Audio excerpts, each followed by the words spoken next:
Hey, Dr. Jeff again with Orange Wellness, and I'm here to talk about sciatica again in our sciatica series.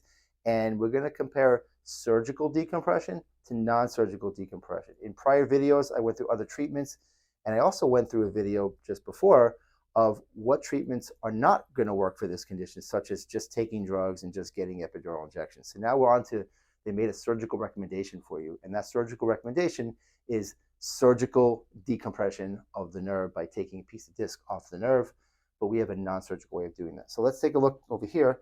We have our situations again with the, oops, sorry about that, with our herniation pressing the nerve, causing pain down the leg. This would be causing the sciatica. When they do surgery, they're going to come in and they're going to cut this piece of disc out. Now, sometimes they got to cut some bone away. It's called a laminectomy. They cut this piece off. Sometimes they don't have to do that. They're just going to go in microsurgically. We have some great surgeons in town that do this, but we try to keep you away from them. They're going to cut this piece of disc. Let me clean that up a little bit. They're going to cut this piece of disc off right here.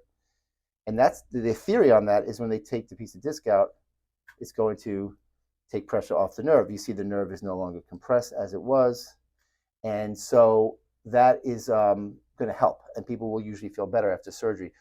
Depends on the surgery. They do fail a lot of times. There's a high failure rate in back surgery, somewhere between 50 and 70%. They say they don't achieve the desired outcome, or they actually can get worse. One of the side effects of having a surgery, one of the bad parts about it is you can get scar tissue right where they cut. Any scar tissue around the nerve is going to tether the nerve. It's not going to let the nerve move when you walk and do your bending and natural movements, and that's going to cause sciatica all over again. So that's a big reason why people sometimes fail surgeries, epineural fibrosis or scar tissue around the nerve. So we don't recommend surgery unless you really, really have to. And there's some reasons that people have to do it, but most of the time it's not as necessary as people think.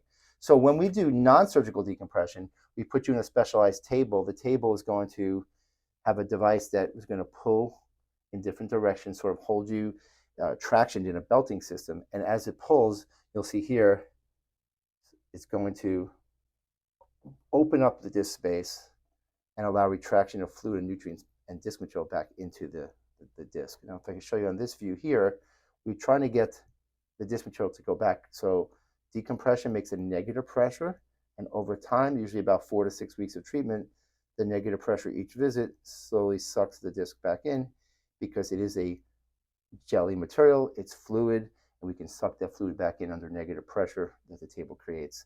Basically, basic physics, it's a vacuum effect. So for more information and to learn more, to get a consultation with us for decompression therapy for your sciatica, you can go to orangewellness.com. Thank you.